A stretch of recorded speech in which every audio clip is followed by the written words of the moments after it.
Bon dia, fogoses. Avui pensava en aquelles imatges que et surten al mòbil, saps? Aquelles imatges que et diu el telèfon que has de recordar. Doncs la meva era una llanxa que creava una estela d'aigua que es feia més ampla a mesura que avançava. I això és el que moltes de les nostres convidades són per nosaltres, motores que ens obren esteles a la resta. Les dones, malgrat tot, hem de seguir lluitant pels nostres drets. I no sembla que vinguin bons temps, Perquè, malgrat tot el que hem avançat en aquests darrers anys, aquests dies hem llegit amb preocupació com a Catalunya i a la resta de l'Estat hi ha una regressió en l'opinió sobre el feminisme. Gairebé una de cada 3 catalanes o catalans pensa que el moviment feminista ha anat massa lluny. I d'aquesta massa poblacional, la que és més reticent al moviment feminista és la que va dels 35 als 49 anys, segons el Centre d'Estudis d'Opinió de la Generalitat. Per això, aquest programa vol ser per a totes una barca que obre camins al mar, una via segura d'informació per les més joves també. I per això, les nostres convidades són pioneres, lluitadores, sàvies, irreverents, curioses, en definitiva, dones que ens marquen el camí. I avui tenim una que ja marca el camí, fins i tot destil·la amb el seu nom. És un referent del cinema i la cultura catalana.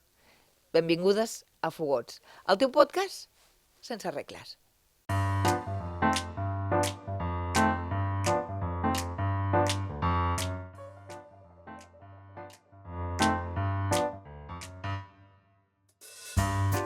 Doncs com deien, avui tenim una dona, Creu de Sant Jordi, directora de cinema, productora d'històries i pel·lícules tan meravelloses com Pa Negra, la primera gran producció en català. Va ser presidenta de l'Acadèmia de Cinema Català, professora universitària, historiadora i ara, per fi, la primera dona presidenta de l'Ateneu Barcelonès. Bona tarda, Isona Passola, com estem? Què tal? Molt bé. Contenta d'estar a Sant Cugat. Molt bé, sí, perquè tu vas estudiar aquí. Mira quina Vaig cosa. estudiar la primera autònoma. Ja havia començat, però es feien els cursos, que era una meravella, al claustre del monestir. Oh, que xulo. Anàvem a classe i sortíem al claustre. O sigui que, mai més ben dit, tot el claustre d'una universitat era un claustre romànic. Xulíssima, a més I a a més. més sí, tinc molt bon record, perquè va ser només el primer any, després hi vam anar a l'autònoma, que ja es va dispersar tot i a més estava tot caòtic a mig fer. I més Però modern. a més era un pla acadèmic extraordinari, perquè podies triar molt i no t'especialitzaves fins al cap de 2 anys. I llavors amb llibertat podies triar el que volies de lletres.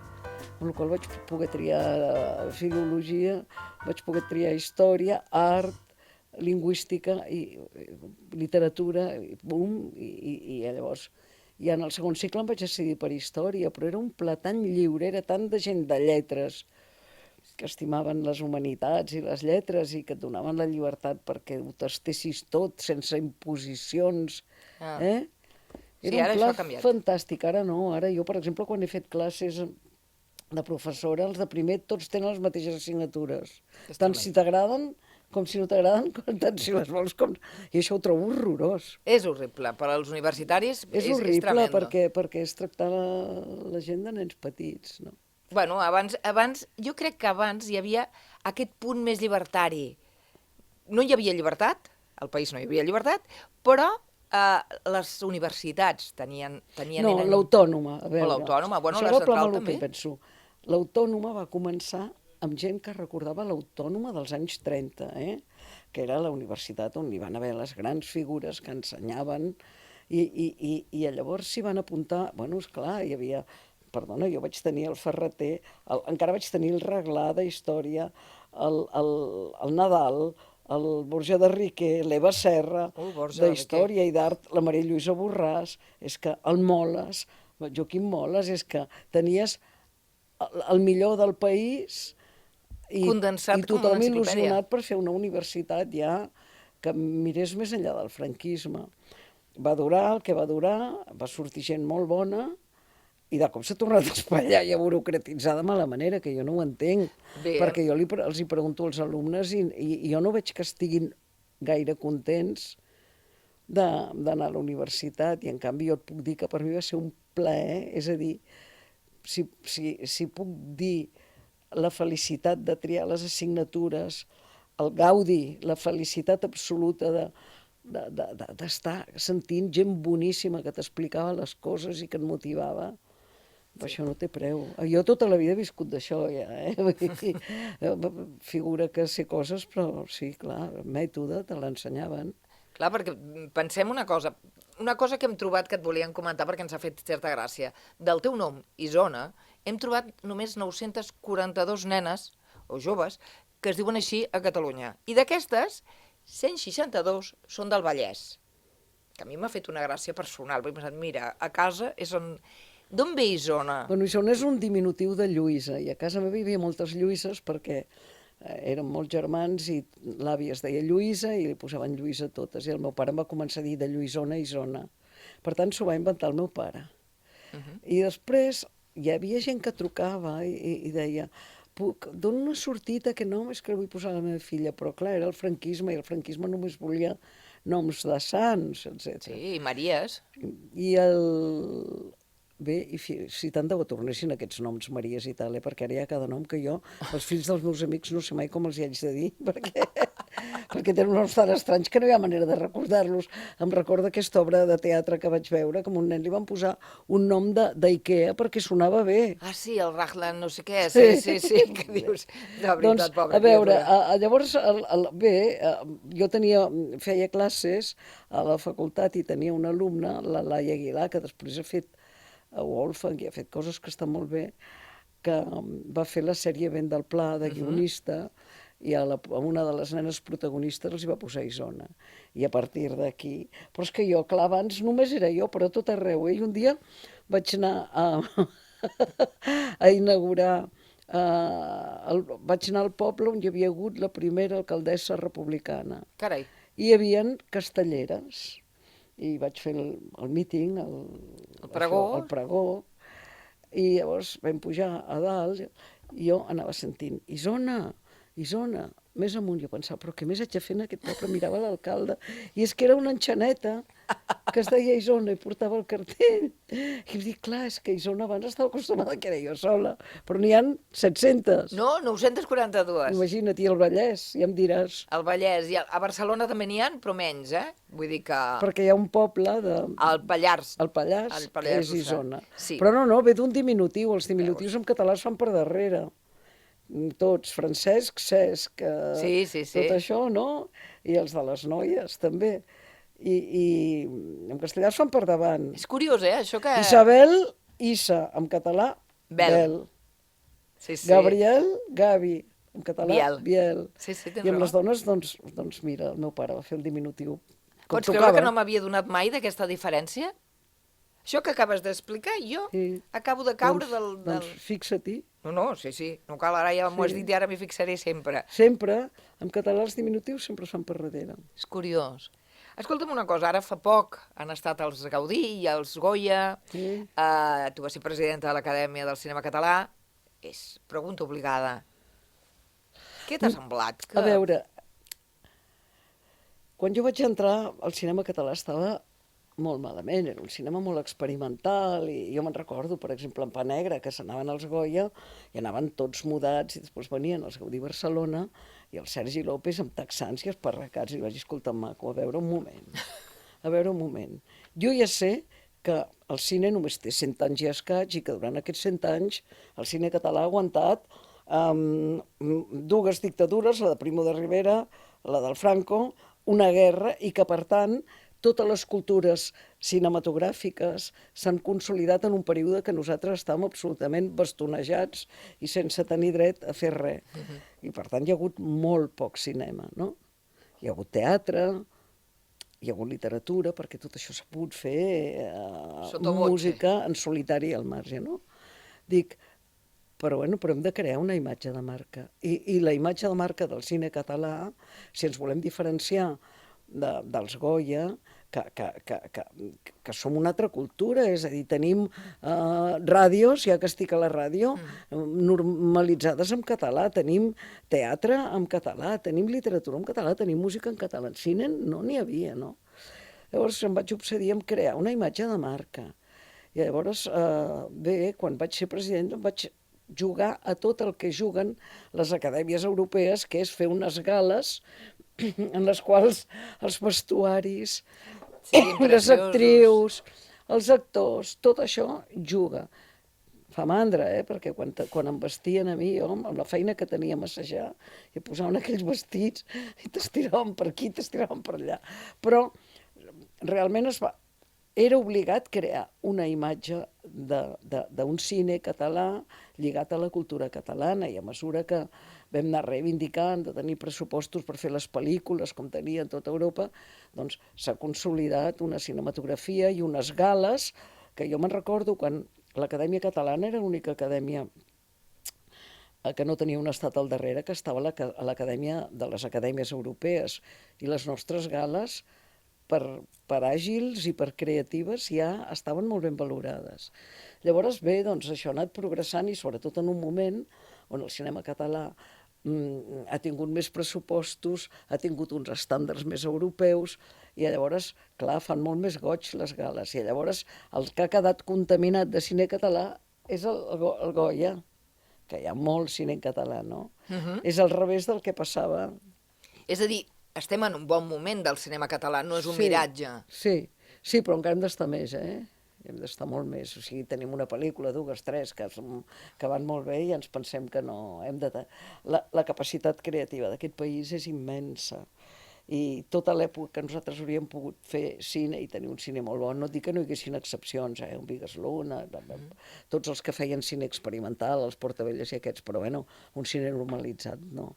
En aquella època nosaltres fèiem molt bé la publicitat. Sí, érem la capital publicitària. Tota Europa venia a fer la publicitat aquí, i això va permetre que hi hagin tècnics molt bons, i per tant hi ha creativitat, perquè una cultura i un país sense estat ha de ser més creatiu que un que té estat, que li resol tot. De fet, moltes de les directores que feien publicitat, com la Isabel Cuixet, que va començar al món publicitari, després es van passar a la direcció cinematogràfica, no? I ara estem visquent en un moment on les dones, en pel·lícules com A Sorda, Los Domingos, espera que no em quedeixi ninguna, Romeria... S'ha fet lleis. També s'han hagut de fer lleis perquè això fos possible. És a dir, en aquests moments, si tu vols fer una pel·lícula i vols tenir els punts per tenir les subvencions, hi has de posar moltes dones. Lo qual és compensatori, però tampoc ha de ser així, perquè han de ser els bons, però estem en una fase de compensació.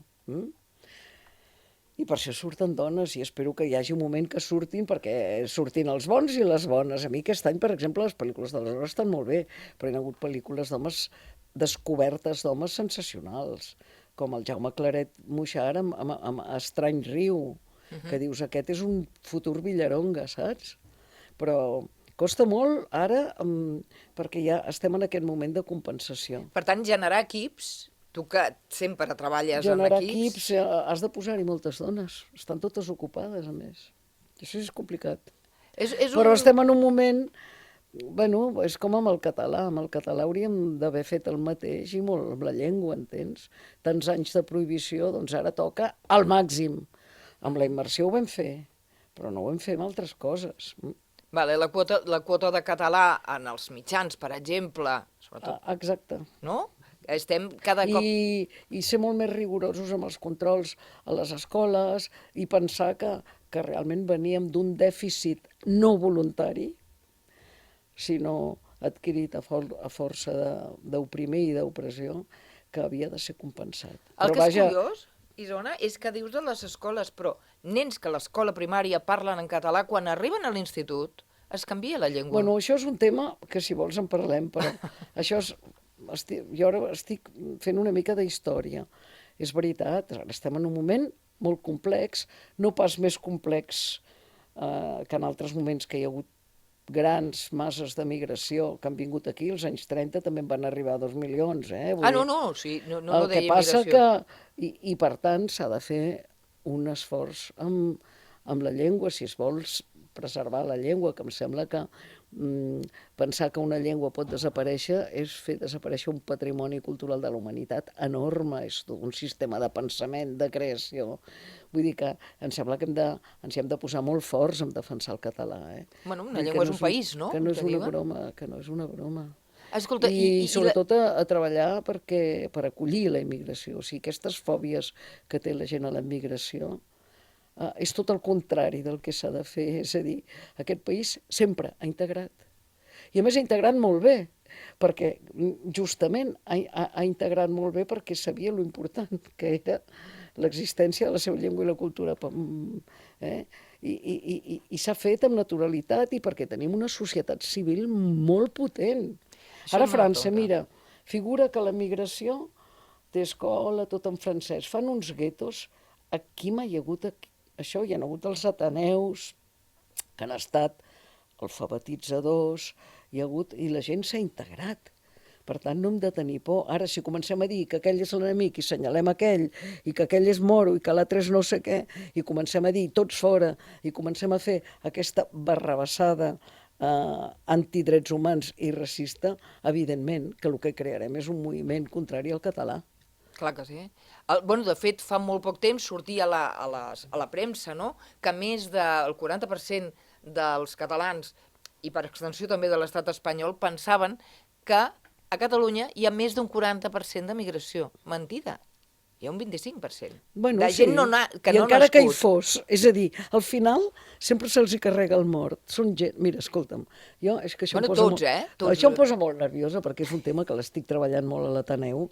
Farem un congrés sobre això. O sigui, la gent, quan ve aquí, que travessen amb un esforç enorme, estan exiliats políticament, perseguits o morts de gana, venen a sobreviure, a solucionar-se la vida. No venen a aprendre'ns una llengua i una cultura. A veure, tu has vist mai, em sembla que hi ha 400.000 marroquins a Catalunya, tu has vist mai una catalana d'origen que es posi un vel? No. I en canvi tota la segona generació, o majoritàriament la segona generació dels marroquins se'l treuen, i han fet el pas natural de la integració, no?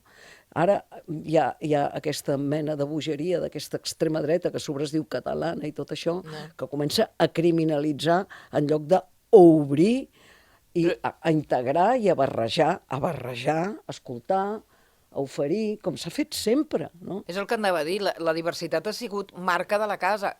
Si més no, aquí tens a davant la segona generació d'una gent que venia de fora, que van haver de sortir per la república, per la guerra, refugiar-se fora, i quan van poder tornar, van tornar. Sí, tota la cultura catalana està feta de capes de fora. Les llengües també es fan així, o sigui, el llatí va aparèixer, el llatí vulgar que parlaven els soldats damunt d'una altra llengua i va fer el català, i ara tenim el català i el català evolucionarà, amb influències, i això no és un horror.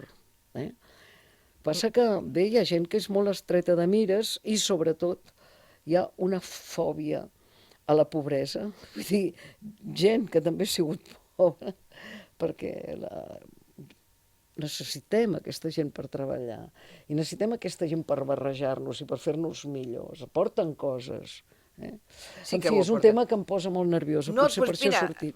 Parlem d'un que no et posa tan nerviós, o sí, Per fi, presidenta de l'Ateneu barcelonès, on han passat Guimaràs, Domènech i Montaner, Maragalls, però fins ara no havia cap dona. No. I de les 200 i pico ateneus que em dius, catalans, 15 tenen presidentes? Sí, ahir vam dinar juntes. La setmana del 8 de març vam decidir que sempre al voltant del 8 de març, una setmana abans, una setmana després, ens trobem, som només 15. I són fantàstiques, són dones molt lluitadores que s'han trobat en entitats molt envellides, molt complicades i que l'estan reanimant, no? Costa, sí. Bueno, jo soc després de 160 anys. I encara com aquell qui diu per pura casualitat. Però clar, les dones fem les coses una mica diferents i aquestes entitats tan envellides els hi costa molt canviar les dinàmiques. I és una lluita titànica per obrir-les, per rejuvenir-les, per fer-les rendibles i més obertes, no?, també? I obrir-les. És sempre, en lloc de tancar, obrir, no? És una mica això que dèiem de la migració, no? Bueno, jo crec que és una mica... La dona tendeix a obrir els espais, a obrir les cases, no? Som sempre les que rebem. No sé si és una característica femenina, perquè jo no sé què és femení i què és masculí. El que és veritat és que els homes, quan tenen un càrrec com aquest que tinc jo, el fan valer molt com a càrrec, utilitzen molt l'autoritat, el prestigi, més que l'eficàcia, no? Llavors jo m'he trobat realment una manera de manar molt antiga a l'Ateneu. Ni a la universitat, ni amb el cine, ni res.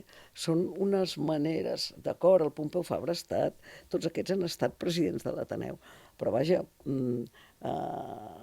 són maneres diferents. No sé, jo he fet cine, i l'altre ha fet arquitectura, i l'altre ha fet... I segurament són molt més bons que jo. Però bueno, a veure un moment. De moment l'hem fet sostenible. Hi han entrat 400 joves, saps? Molt bé. I hi ha una activitat cultural frenètica que tot Barcelona vol venir i fora de Catalunya a presentar coses allà. Bueno, no ho he fet només jo, ho ha fet un equip. Però és un equip que jo he triat i que són boníssims. Que és la Junta, no?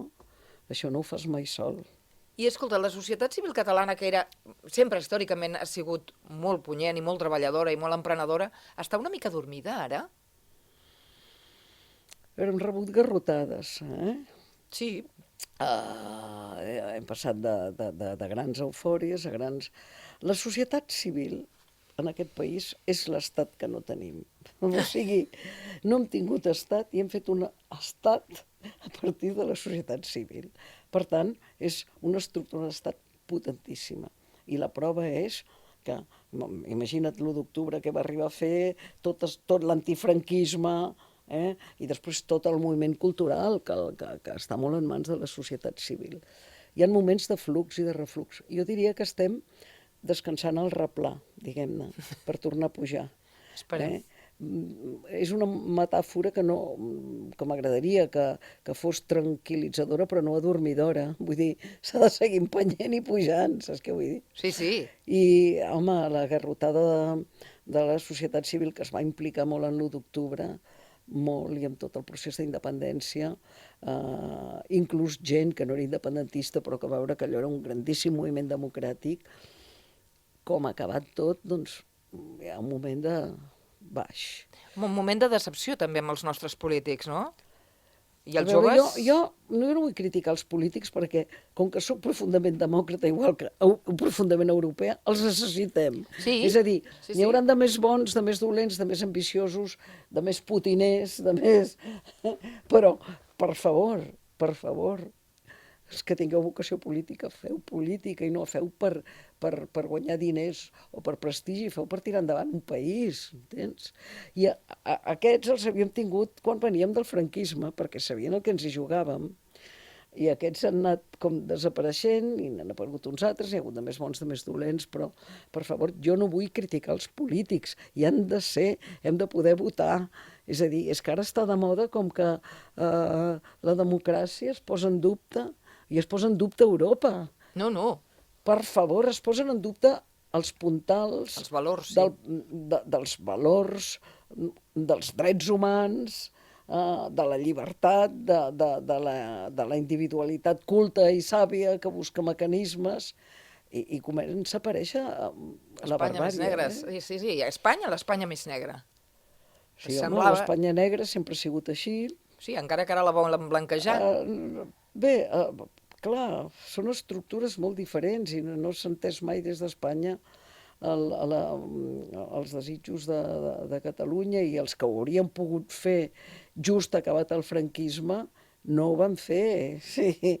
I ara, doncs mira, hi ha un avantatge, que a les perifèries, si ens unim, doncs podem votar a favor de les nostres llibertats, de les nostres economies i de les nostres cultures, perquè pesem, si juntem valencians, catalans, mallorquins, bascos, navarresos, gallecs, podem fer pes, Sí, en som uns quants. Jo això ho he viscut quan he estat treballant a la Federació de Productors, a la FAPAE d'Espanya, quan votàvem allò que en deien los periféricos, ho guanyàvem tot. Bueno, clar, si és que Guanyàvem quotes per les llengües que no era l'espanyola, per tenir més punts, etc. No? sí, però vaja, jo no sóc pessimista. Jo penso que aquest país és molt resilient, ha aguantat èpoques molt pitjors, quan penses el que van ser al final de la guerra i els anys 40 i tot això, i et dius, no, però ara és diferent. No, perdona, allò va ser horrorós. Mala fam. Mig país a fora, amb fam, tota la intel·lectualitat, tot el pensament, tot Fora. fugit, escampat pel món, i aquí apallissats i callant i terroritzats. I va durar, Sí, que Fins va als durar. 60 que no es va començar a aixecar el cap, són 20 anys. Escolta'm, aquest país ha aguantat molt i molt i molt. Ja no diguem si mirem més endarrere. I sempre ha aixecat el cap. Sempre. Perquè diu, mira, l'altre dia m'ho llegíem, la pesta negra, a Catalunya, estem al 14, em penso que era el segle XIV, va morir 3/4 parts del país. Sí. Bueno, Van baixar tots els francs, els francesos, els occitans, van repoblar. Bueno, anem sempre justets de demografia, però tothom vol venir aquí. Bueno, Què més volem? Això també està passant ara. Què més volem? O sigui, la migració. Tothom vol venir aquí, doncs home, fem-ho bé. Bueno, sí, ho hem fet bé, diríem. Hem fet bé, les escoles es parla català, hem normalitzat. Ara sembla que sé que hi ha un corrent que vol tirar tot això enrere, però seguirem lluitant, no? Home, Hem de seguir apretant i atiant. Mira, ja et dic, quan veus la quantitat d'entitats, de corals, de cultura popular, de grups de teatre, de grups de conversa, ateneus, entitats de tota mena, de música, tot això és un coixí cultural, perquè la cultura ens salva, perquè és bàsicament... Però després tothom està associat amb la seva professió, els arquitectes, amb els no sé què, amb els d'art. Quants carnets portem a la butxaca, tots nosaltres, No. Escolta, Isona, una cosa. D'on treus la vitalitat, filla meva? Quina vitalitat, La estic que rebentada. tens. M'has agafat un dia que estic... Avui estàs rebentada, perquè ahir vas estar de celebració de l'aniversari del teu fill, però tens una vitalitat. No, la veritat, m'imagino que és innat, no sé. És que sóc bastant activa. Jo penso que a mi m'haurien diagnosticat això, com en diuen. TDAH? Sí, perquè jo de petita m'avorria molt l'escola i sempre estava així, necessito fer moltes coses alhora i les idees em bullen, és a dir, em van sortint idees per fer coses i quan trobo l'equip que les segueix és fantàstic, no? I què tens pensat a la teva productora? Perquè tu segueixes fent i produint Sí, jo segueixo produint cine, estic a l'Ateneu, Sí. estic una mica al darrere, malgrat que ho porta el meu fill dels cinemes Texas, que Espai Texas, només sí. fa 3 anys que l'Espai Texas amb cine i teatre va com meravellosament bé, ple de gent jove que ve al cinema i és en català i penso que a mi em dona un motor important defensar la meva llengua i la meva cultura. Si jo no tingués aquest objectiu, que és el que jo he viscut a casa amb el meu pare i la meva família, estaria més apalancada, que diuen. Per tant, la teva passió, la que et belluga, la que et fa aixecar-te cada matí, El que em fa aixecar cada matí és treballar amb temes que m'interessen molt, que tots són de caire cultural, no?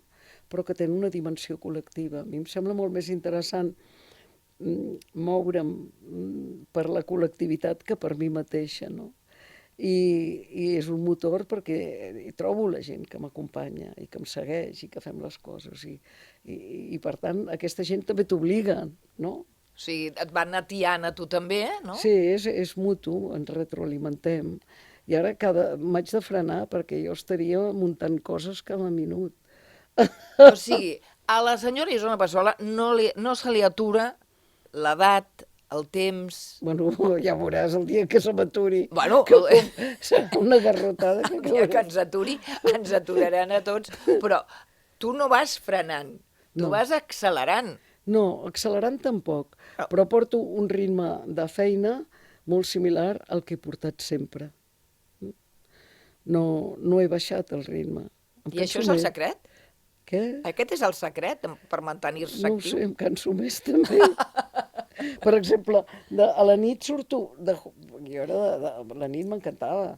i ara freno, m'agrada arribar a casa i llegir, intentar desconnectar de les pantalles i de les coses i llegir abans d'anar a dormir, i això sí que ha canviat. Bueno, això ens ha canviat a tots. Ara ja no tenim la mateixa manera d'afrontar una ressaca o una nit de sortir. Ah, sí. Bueno, Jo no l'endemà... era molt ressacosa, però anava a dormir molt tard i això ja no ho aguanto. Bueno, això no... És normal, també t'ho dic, Que és normal que a partir Sí, d'una certa edat ja no ho aguantem. Escolta, què li diries a la Isona dels 20 anys? Quin consell, si li haguessis de donar un? Que no es dispersés tant. Perquè, clar, que concentrés més els objectius. El que passa que, clar, la dispersió també et fa veure per on pots enfocar. O sigui, per exemple, jo quan vaig decidir passar-me al cinema, venia de fer classes d'història a la Universitat de Vic i explicava la història i començava el vídeo i feia fer debats de personatges històrics als alumnes. I em vaig apuntar a un curs d'imatge de l'Institut del Teatre. I llavors, d'aquí era el moment que començava el vídeo i el cinema i tot, i ja vaig començar amb el cinema. Si jo no m'hagués dispersat anant a l'Institut del Teatre per aprendre a veure com funcionava tot el tema de l'audiovisual, potser no hauria fet cine.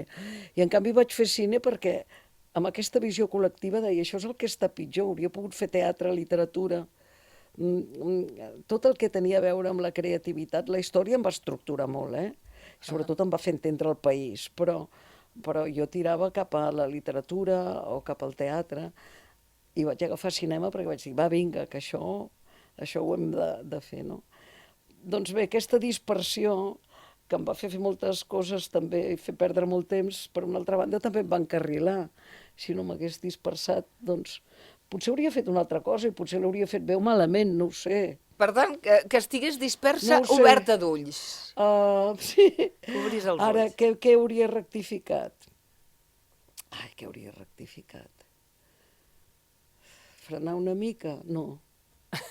No lograrem que freni. No, a veure, no neguitejar-me tant. O sigui, que tot el que feia no fos amb aquest impuls tant, sinó com una mica més... Més pausat. Més asserenat. Més Això també em asserenat. cal ara, Això també em caldria ara. No, això no que anava a dir. Isona, ha estat com sempre un plaer sentir-te, tenir-te i tirar endavant tots els projectes que vulguis i serem a l'Ateneu per veure aquesta realitat femenina que l'aixecarà i amb ganes de dir-los. No, home, a l'Ateneu farem un congrés sobre migració al novembre, ja ens sentireu a parlar. Pues hi I serem. estem fent un club de català per migrants que tenim 120 persones que venen a aprendre català, cultura catalana, que van a menjar calçots, que se'n van a Sitges, que el farem venir a Sant Cugat. Veus, estem creant uns models perquè els ateneus puguin acollir. Ben fet. Aquest és l'objectiu prioritari ara meu, Acollir. I a més, sí, aquesta idea oberta de la migració, inclusiva, cohesionadora I meravellosa. i en català. Clar. Isona, un plaer, de veritat, quan A vulguis. vosaltres. Gràcies. M'encanta estar a Sant Cugat, de debò.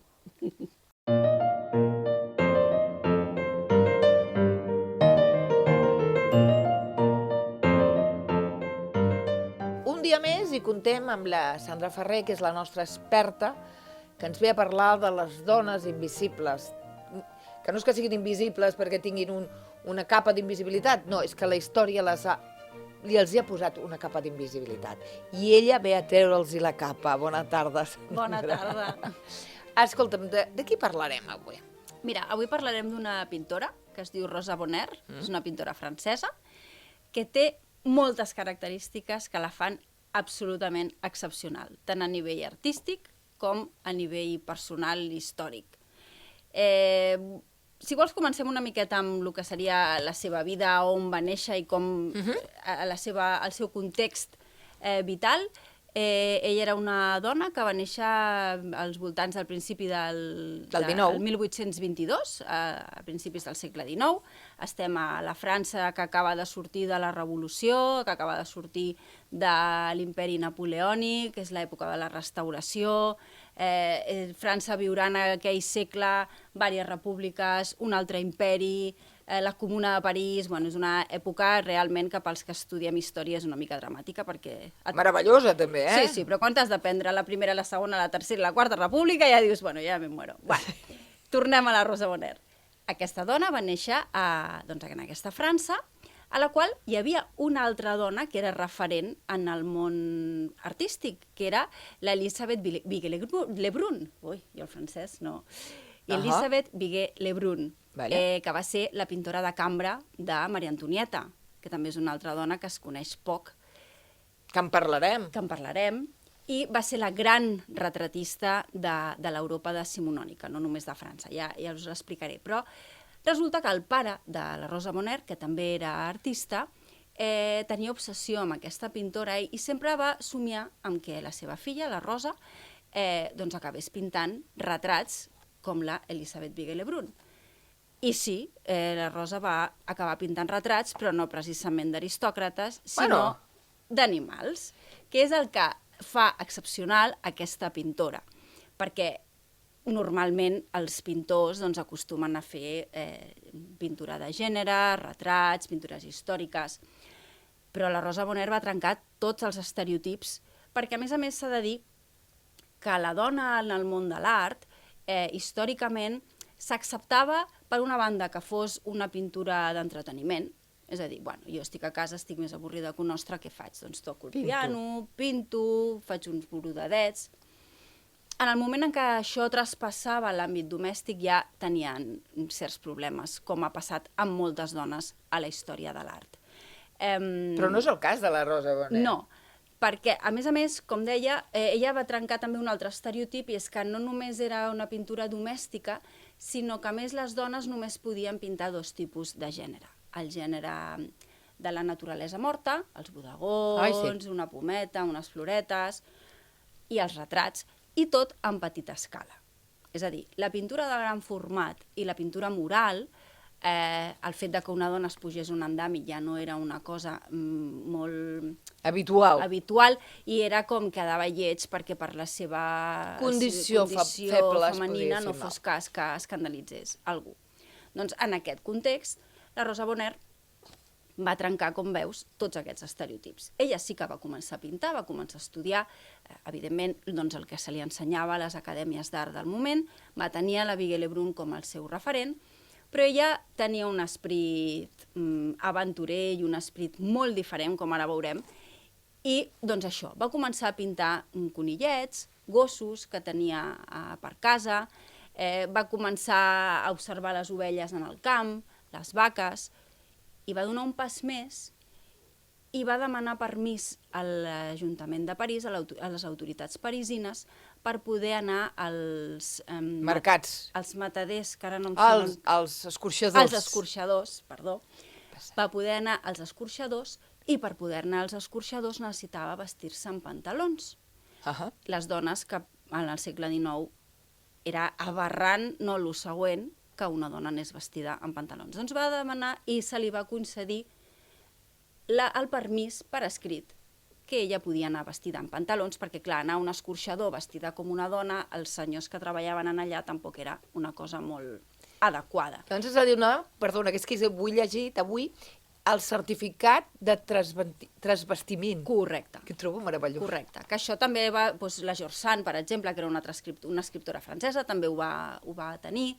Bueno, era una manera de guanyar-se també el respecte, perquè si et vesties com un home, doncs, bueno, passaves més desapercebuda. Doncs ella anava als escorxadors per analitzar el cos, l'anatomia dels cavalls, de les vaques, dels grans animals que estaven en aquests entorns tan poc glamurosos. Doncs, com deia, ella va ser una dona que es va apassionar per el món animal i va donar un altre pas en les seves excentricitats, podríem dir. A la seva casa de París, de les afores de París, va començar a tenir com una petita granja.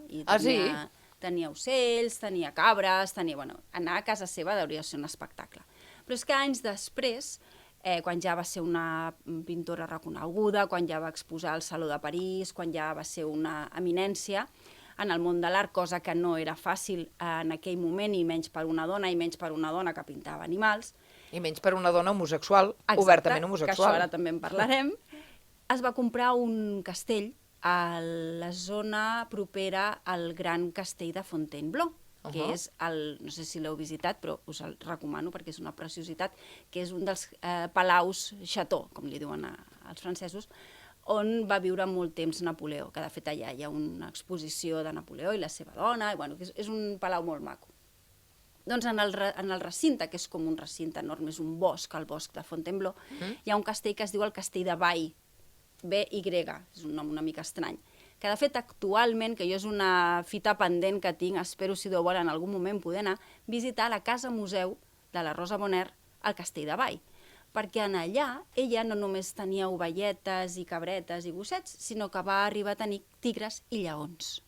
I ella els domesticava. I de fet hi ha imatges, Sí, hi ha fotografies, que ja al final de la seva època, el 1880 o així, ja hi havia petites rudimentàries fotografies, es veuen, no? Com ella va portar tigres i lleons i està ella allà divinament, o sigui, realment va aconseguir una capacitat d'autonomia excepcional. És que va ser molt famosa, no? Perquè va vendre un quadre per 3.000 francs primer, després es veu que Napoleó III li va pagar fins a 20.000 francs que li va permetre, no? Que va ser molt coneguda en el segle XIX. Ara ningú sap qui és la Rosa Bonheur, però en el segle XIX es van fer fins i tot nines, és veritat? Exacte. De fet, hi ha una anècdota que lliga amb la història de la Rosa Bonheur, i és que quan ella és gran, de fet el que tu has dit abans, ella era homosexual i ella va tenir 2 relacions amb 2 dones obertament. De fet, hi ha frases d'ella memorables, no? Denunciant la hipocresia del moment. Doncs la seva segona parella era una dona, a més més jove, que venia dels Estats Units i que coneixia la Rosa Bonheur perquè s'havia comprat la seva nina. Que fort. Perquè era com la Barbie del moment. És el que estava pensant, la Nancy, la Merceditas, no?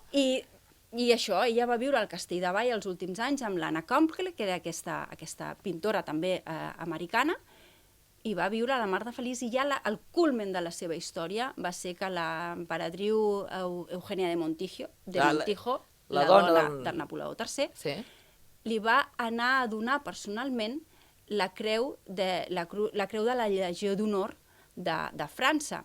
L'única dona en aquell moment. L'única dona en aquell moment artista que l'havia aconseguit, amb una frase que va passar a la història, que l'emperadriu, quan la van a visitar, li va dir que li atorgava aquesta creu per demostrar que l'art i el talent no tenia gènere. Que maco, que maco. És molt recomanable l'obra de Bonheur. La podem trobar al Prado? Al Prado hi ha un quadre d'ella, un lleó, preciós. No sé si està exposat, perquè en algun moment ha estat en dipòsit, i altres, crec que al Thyssen de Madrid també n'hi ha algun, al Louvre també, al Met, o sigui, cada vegada hi ha més... A més va pintar el Buffalo Bill. Va pintar el Buffalo Bill, perquè durant l'exposició universal, l'expedició del Buffalo Bill va anar a París, i ella va anar a visitar-lo per veure els cavalls. Li interessava el Buffalo Bill, cero patatero. El que volia era conèixer, veure els meravellosos cavalls que tenien en el seu espectacle. És que penseu que en aquella època els cavalls que es dibuixaven, els anglesos, eren uns cavalls absolutament, saps, amb unes línies perfectes que no li veies. Dius, esto no és un cavall. Però eren els d'ella, mireu-los, perquè hi ha el del mercat dels cavalls, és una absoluta meravella, és una artista de la qual van fer còpies en el mateix moment, o sigui, era una artista molt copiada. I sobretot va ser reconeguda i va poder viure independent, allò que li diem ara l'emancipació femenina, l'empoderament. Ella ho va aconseguir tot sent pintora, sent homosexual, sent lesbiana, i en una època, i vestint gairebé sempre com un home. O sigui, ella va fer el que li va donar la gana, no?, podríem dir, i mostrant, com deia l'emperadriu, que el talent... Que el talent no té gènere, ni l'ha de tenir. Doncs gràcies, Sandra, perquè sempre ens il·lumines la tarda amb una cosa refrescant i ens trobem dones meravelloses. I si voleu més informació, que avui és divendres i ja saps, ja t'ho he dit abans, estic una mica despistada, al meu llibre, El taller d'Artemísia, li dedico un capítol. El taller d'Artemísia, de quina editorial? de Principal de los Libros. Principal de los Libros, doncs ja ho sabeu, si voleu més informació de la Rosa Boner, i en trobareu moltíssima, i el taller d'Artemisa, del Principal de los Libros. Gràcies. Doncs gràcies, Sandra. A vosaltres. Doncs ja sabeu, fins aquí el nostre Fogots d'avui, farcit de dones interessants que han trencat molles. Un gran programa amb la Isona Passola, que ens ha parlat de tot, del que farà, del que ha fet, del que s'espera, del que no s'espera, amb la Sandra Ferrer, amb les seves dones silenciades. Avui hem parlat de la Rosa Boner, una història d'una dona que va dir «hasta aquí». I com deia la Rosa de Luxemburg, si no ens movem, no notem les cadenes. Fogots, el teu podcast sense regles, un tractament contra la desinformació, sense efectes secundaris.